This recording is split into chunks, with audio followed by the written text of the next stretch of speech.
My name is Nathan Carter, and I've never been one for dramatic displays. My father, William Carter, used to say emotions were a weakness. He was a tough man, built a company from nothing into an unshakable empire. Stoic, sharp, always in control. I absorbed his lessons quietly, diligently, even as I swore I'd never become like him. 10 years ago, if you'd asked me about fate, I'd have said I didn't believe in it.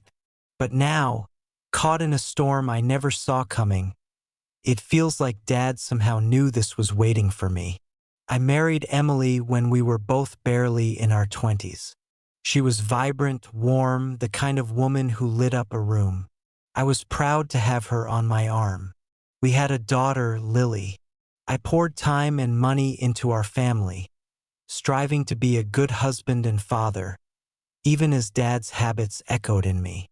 25 years of marriage, a lifetime of arguments, reconciliations, and routine. I never realized how fragile stability could be, how easily illusions shatter when you discover you've been on the edge of losing everything you thought mattered. It started on an ordinary day, August 27th. The heat was brutal, the sun scorching the city. Work went smoothly. I closed deals, wrapped up meetings early, and decided to head home to surprise Emily. Our 25th anniversary was approaching, September 1st, and I was thinking about a trip together. I had no idea I was walking into a conflict that would unravel my life. When I stepped into the kitchen, Emily was at the counter, Lily at the table. They looked like they'd rehearsed their lines, though neither had spoken yet. I set down my briefcase, gave a casual greeting, and asked what was going on. Emily pointed to a chair. "Nathan, please sit," she said.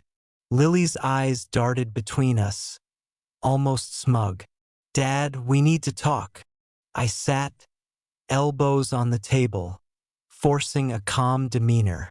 "All right," I said, looking from one to the other. "I'm listening." Emily took a deep breath and spoke softly but firmly. "In 5 days, it'll be 25 years of marriage. Nathan, I need a change. I've been thinking about what I want from life. It's been good mostly, but I want to try something new." "What do you mean by something new?" I asked, my voice steady despite the tightening in my chest. Lily jumped in. "Mom wants an open marriage," she said, her tone almost gleeful. "It's a great idea, Dad. Everyone's doing it. Physical stuff doesn't matter. It's about trust." I looked at my daughter. Her words about trust felt like a slap. "You're saying everyone does this?" I asked. She nodded like she was some expert. "You're so old school, Dad. Love today isn't just about physical loyalty. If you really love each other, you give each other freedom." Anger simmered inside, but I kept my face neutral. "Emily," I said, turning to my wife, "is this what you think?" She bit her lip, her eyes sliding to the table. "Nathan, I just need a change. I'm not unhappy exactly. I'm just bored. It's always the same, sleeping with the same man. I want something new." Her words, so casually spoken, hit like a punch. I wanted to walk out, but I stayed, tapping my fingers on the table. An old habit from my ranger days. Count, breathe, don't show weakness. Finally, I said, "So that's your plan? You date other men and I just what? Sit at home and wave you off." Lily snorted. "Don't be dramatic, Dad. You can date too. No one's stopping you, though honestly it might be tough for you. Times have changed. Maybe try an app. You'll figure it out." They giggled, like I was the punchline of a joke. I clenched my hands, exhaled, and asked, "Do you already have someone in mind, Emily?" She hesitated for a second. "It's Michael," she said quietly. "Michael Reed. The guy who owns that upscale restaurant on Avenue Street. Lily leaned forward, excited. God, Mom, great taste. He's so hot. Good for you. Something inside me twisted. Michael. I'd hosted countless business dinners at his place, and now he was after my wife. But I kept my tone even. Sounds like you've got it all planned out. Lily, you're okay with Michael dating your mom? She smiled easily. Totally. Don't be such a dinosaur, Dad. I stayed silent, walked to the sink, letting the quiet hang heavy. They seemed thrown by my calm. Emily, I said finally, this isn't a small thing, you know? She nodded, her jaw tight. I've never been more sure, she replied. I turned off the faucet. Fine, I'm in. They froze, and Lily even laughed, like I'd handed them a gift. Seriously? You're okay with an open marriage? Yes, I said, but with one condition. Lily cut in, arms crossed. There shouldn't be conditions. That's controlling. I stopped her, looking at both. This house is mine, per the prenup I signed with your mom at my father's insistence. You want an open marriage? Fine. But I set the rules for living in my house. If that doesn't work, find another house, another life. Clear? Emily's eyes widened, a flicker of worry crossing her face. Lily tried to laugh it off. Dad, half the house is Mom's by law. But Emily raised a hand. Enough, Lily, she said quietly. He's right. We signed a prenup. The house is Nathan's. Lily's confidence faltered. But you wouldn't kick us out, would you, Dad? I didn't answer, just walked out, leaving them to stew in the possibility. That evening, I overheard them talking, lingering near the kitchen. Old habits die hard. Lily whispered, He'll never kick you out. He's bluffing. You're the love of his life. Emily didn't sound convinced. You don't know your father, she said softly. He can be ruthless when pushed. Remember, he's ex-ranger. You know what he did in Afghanistan. I only know half, and that's enough to scare me, Lily replied. She scoffed. He won't do anything. Just a grumpy old man in for a surprise. In that moment, I realized they had no idea what they'd unleashed. In my ranger years, I discovered a dark side, cold, calculated. I'd buried it under suits and ties, but they'd lit the fuse. I went upstairs, letting the tension in the house build. They'd thrown down a challenge. Few understand that when you corner someone, you'd better be ready for the fallout. The next day, I went to my lawyer, Tom Harris, a college friend.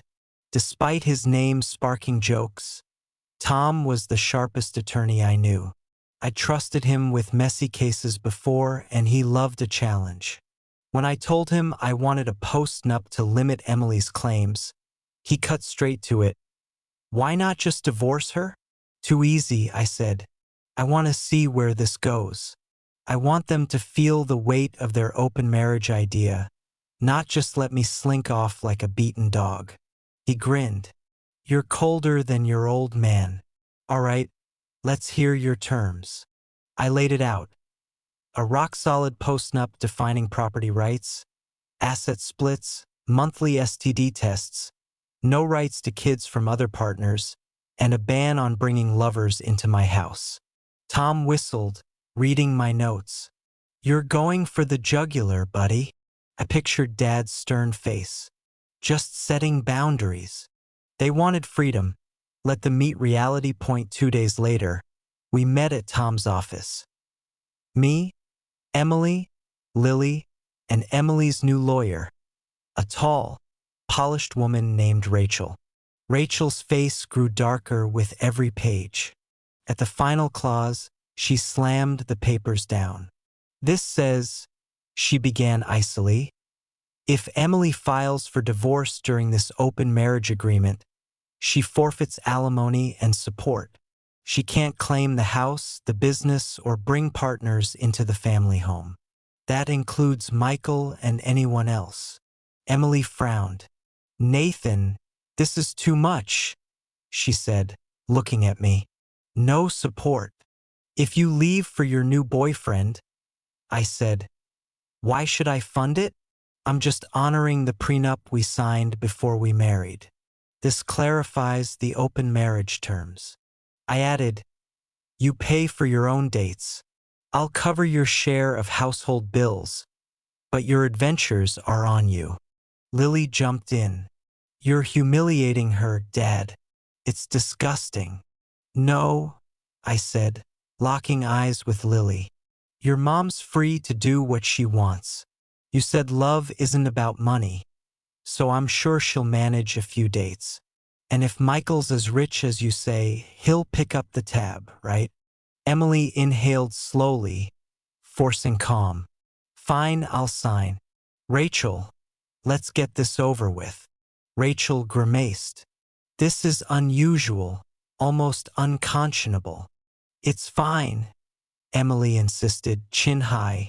He's trying to scare me, but I'm not afraid. Lily crossed her arms tighter, glaring at me. Mom, you sure? Emily nodded. Sure. Tom slid the papers over and Emily signed. She looked at me with defiance, like her signature was a rebellion. Part of me admired her nerve. Another wondered how blind she was, thinking she'd keep any upper hand. For weeks, I ran on autopilot. Work was steady, deals, expansions, meetings, calls. But inside, a cold, calculated anger grew. Emily didn't waste time setting up a date with Michael. Lily cheered her on, calling me outdated, even mocking me at dinner. Hey, Dad, try Tinder. Even old guys find matches there. Kept my cool. The day Emily had her big date, I made my move. If she picked Michael, the hotshot restaurant owner, I figured why not see if his daughter, Sophie, would join me? She was 22, like Lily, but mature, independent. We chatted at events before. She knew who I was and didn't seem fond of her dad's arrogance. She was looking to push back against him. I reached out, half serious, half curious, and to my surprise, she agreed to dinner.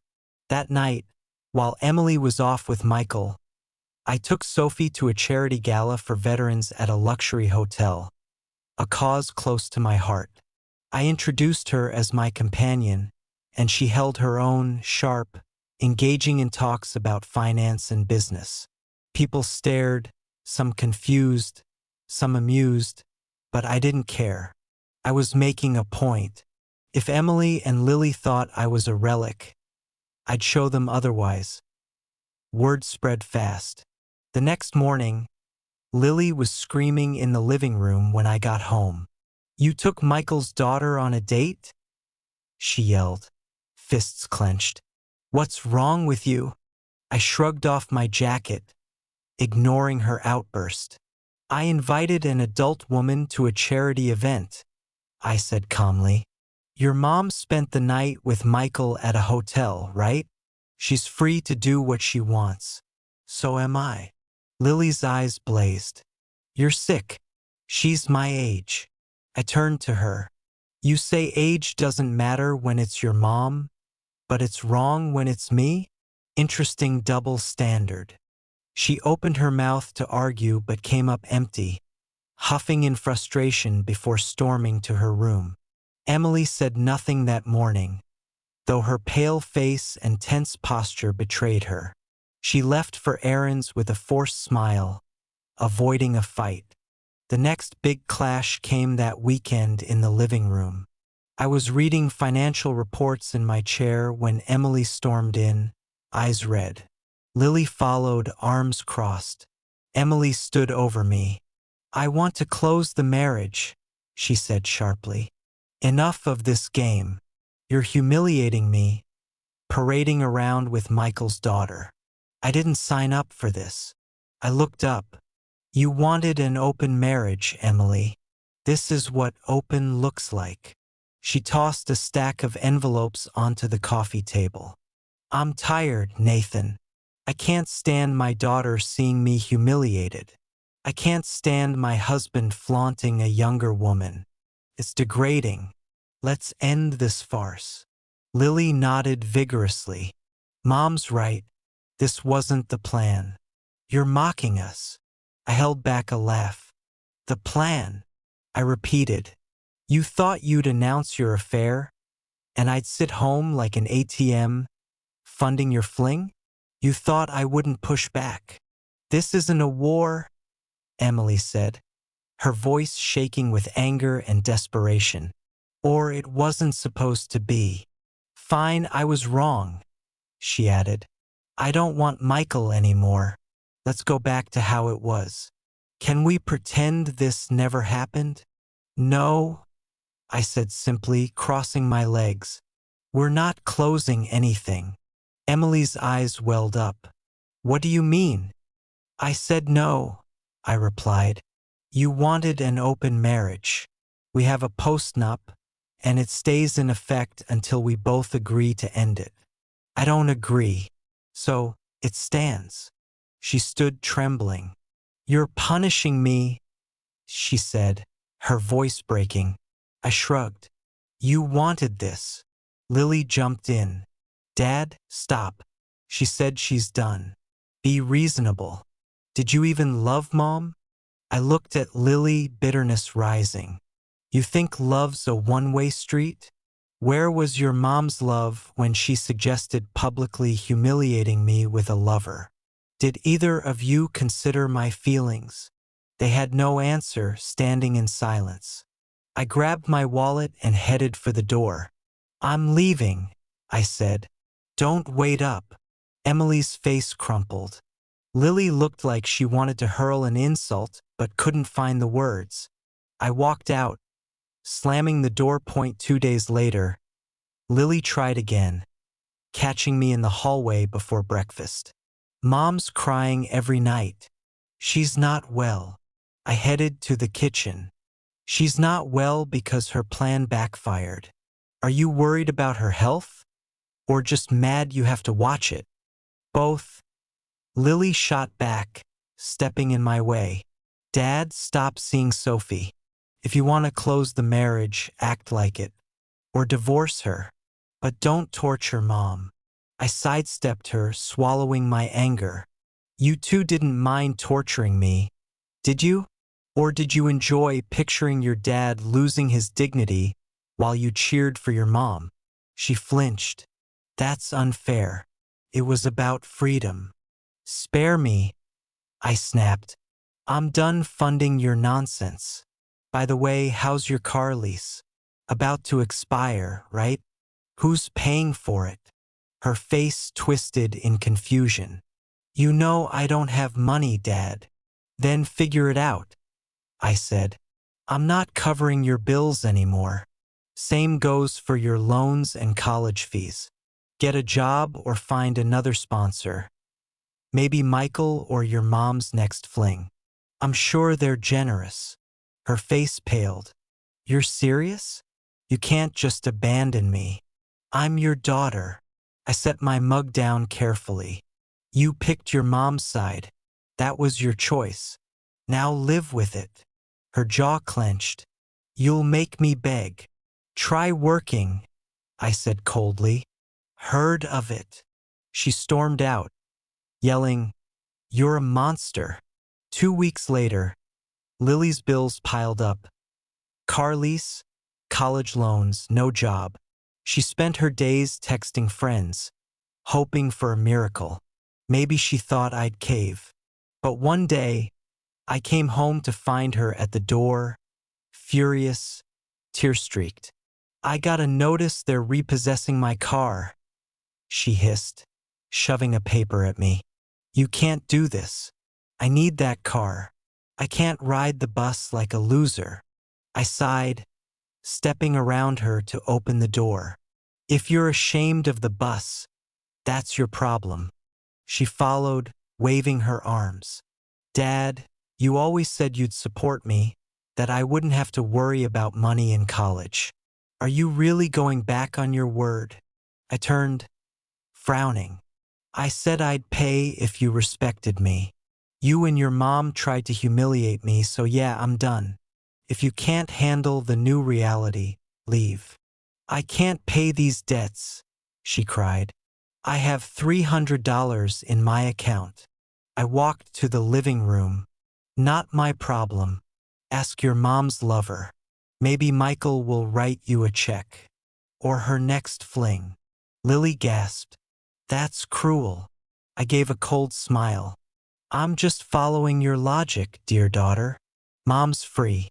You're free. Also modern, right? Isn't this what you wanted? She slammed her hand on the couch armrest. Why are you so angry? Yeah. Tell us. Emily's voice came from the hallway. Her face was fragile, arms crossed. Why are you punishing us both? I turned to my wife. I'm not punishing.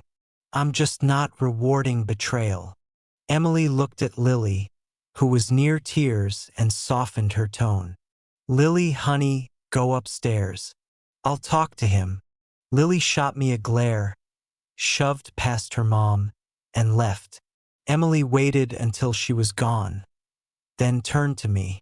Nathan, enough. You've made your point.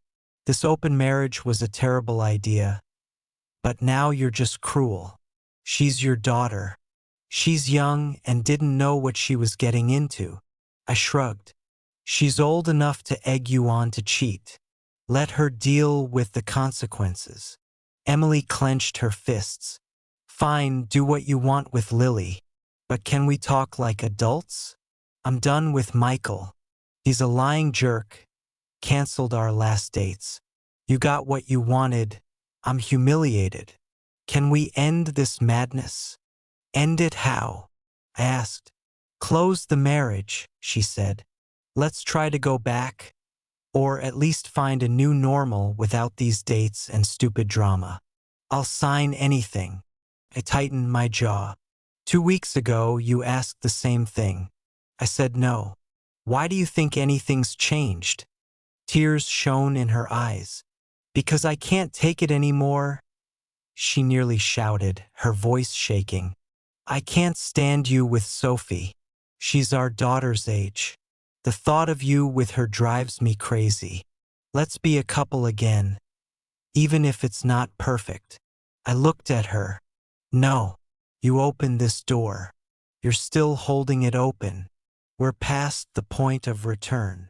She sank onto the couch, hands covering her face. You've become so cruel, she whispered. Where's the man I married? That man died when you suggested an open marriage, I said without sympathy and walked away. A month passed. Lily, fed up with my refusal to fund her life, moved out. She stayed with friends, but things weren't going well. Emily, still in the house, sank deeper into despair. She wandered half put together, like she was searching for something. Sometimes I caught her flipping through old photos, crying softly. One day, she stopped me on the back porch, eyes red. Nathan, I need to tell you something. I went to the doctor, she said quietly. I haven't been feeling right. I raised an eyebrow, noticing how thin she'd gotten, her shoulders sharp. Doctor, she nodded, trembling. I got tested, and I have an STD, she admitted, flushing. It's from Michael. I didn't think he… Anyway, I'm on medication. It's treatable, but it's humiliating. I hope you're happy. You got your revenge. Something stirred in me. Guilt, maybe pity, but my voice stayed even. I'm not happy, Emily.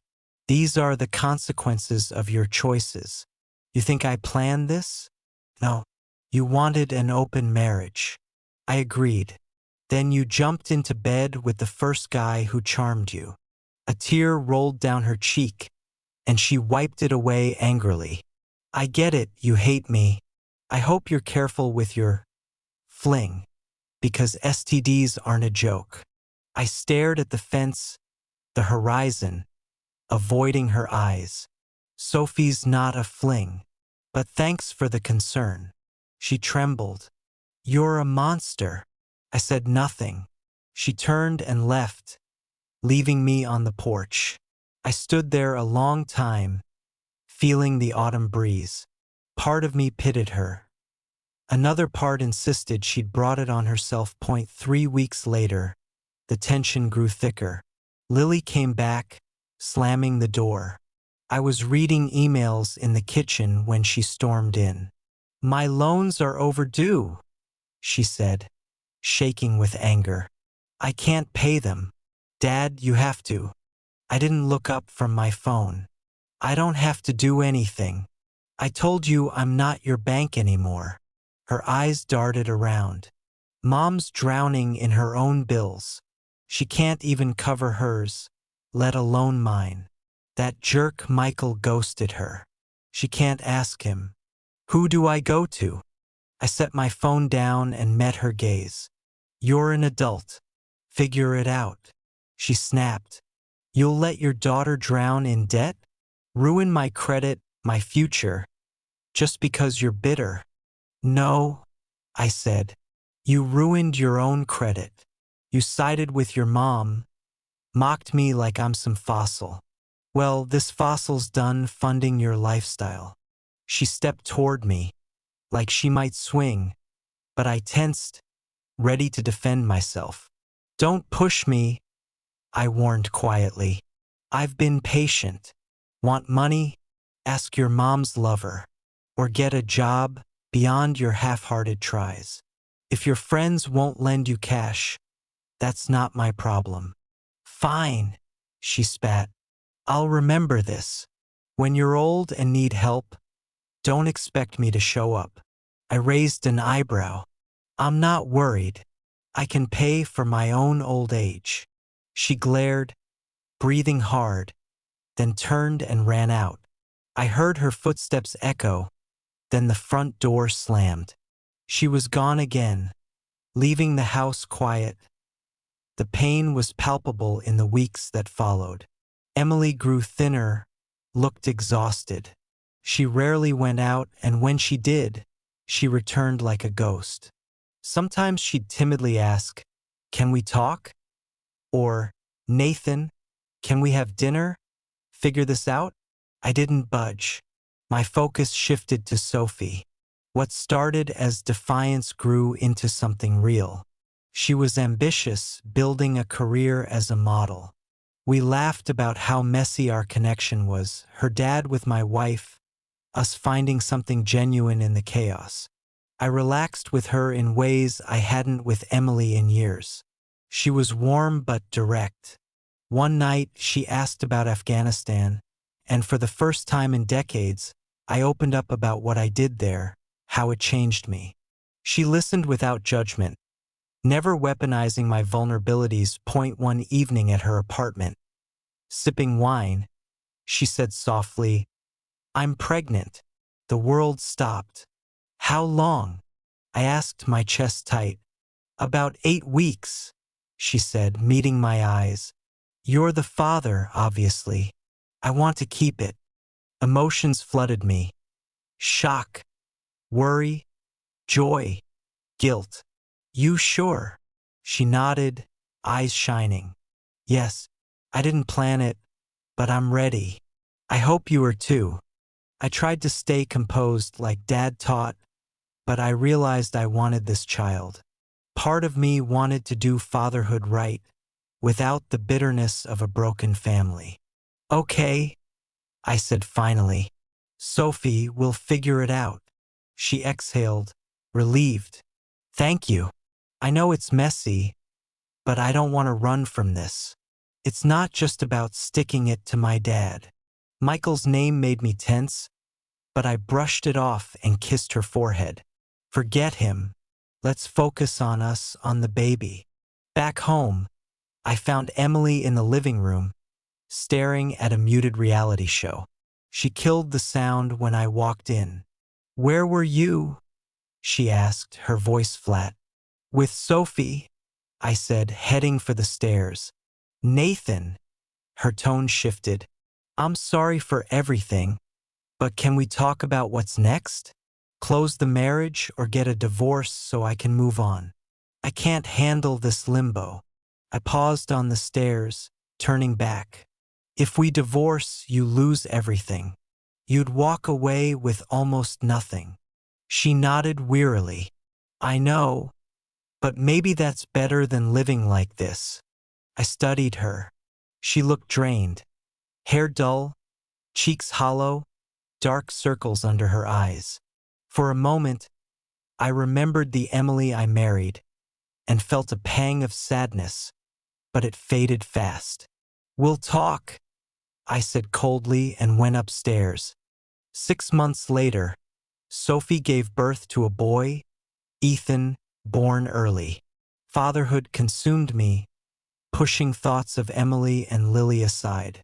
I found new purpose, stepping back from the office, delegating to managers, focusing on Sophie and Ethan. Soon, I proposed to her, wanting Ethan to have a stable family. She said yes. We had a quiet ceremony, and I insisted on a new prenup. Part of me laughed at becoming my father. Another knew he was right to protect what mattered. But I couldn't fully ignore Emily. One night, she called late, her voice shaky. Nathan, she whispered, I messed up. I want to see you. I'm not okay. I need you. I cut her off. Call your parents, Emily, or 911 if it's urgent. I have a newborn. I'm not your savior anymore. She was silent for 5 seconds, then sobbed. I hate you, she said through tears and hung up. That was our last phone call. Weeks later, I filed for divorce, asking Tom to wrap it up quickly and quietly. He did with cold efficiency. Emily signed without a fight, maybe relieved. She moved out, probably to her parents, but I didn't ask. I threw myself into Sophie and Ethan, building a new life from the wreckage. I heard through the grapevine that Lily got a job at a fast food place. Curious, I stopped by that McDonald's once. I didn't try to talk to her. She didn't notice me, rushing between the kitchen and counter, hair tied back, flushed but looking better than the last time. Maybe work was teaching her to stand on her own. I left with my lunch, saying nothing. I felt a strange pride that she was learning responsibility, but the gap between us was vast. I let her walk her path. 5 years passed. Ethan was a lively kid, tearing through the house. Sophie and I had a steady life. I didn't reach out to Emily or Lily. Part of me wanted closure. Another was too wrapped up in my new reality to dwell on the past. I heard Lily got a better job, rented a small apartment, and was slowly paying off her loans. Good. She didn't need me meddling. Her resistance to my money was what she needed. One Sunday morning, the phone rang. I was helping Ethan with his paints in the living room. Sophie was sipping coffee on the back porch. The screen showed Emily's dad's number. We hadn't spoken since the divorce. I answered. Hello. After a pause, his voice came soft. Nathan, he said. Emily's gone. My chest tightened. What? How? I managed. She was living with us, but her health kept declining. That infection from her lover, he said. Michael never really went away. Complications. She was in the hospital for months. Last night, she didn't wake up. His voice broke. I gripped the phone, throat tight. I'm sorry, I said finally. The words felt too small. You okay? He paused, exhaling heavily. We'll manage. Just thought you should know. I nodded, though he couldn't see. Thanks for telling me. He said nothing more. A tired sigh, and the line went dead. I lowered the phone, staring at the blank screen. Ethan was carefully coloring a paper airplane. Sophie hummed, sipping coffee in the sun. I thought of Emily's final days, her slow fade, her tears and regrets. How many times she'd whispered my name in anger or sorrow. Emotions swirled. Pity, relief, regret, bitterness. But mostly the weight of finality. Some lines, once crossed, can't be undone. I set the phone down, ruffled Ethan's hair. He looked up, eyes bright. Dad, wanna see? Sure, I said, forcing a smile. Show me.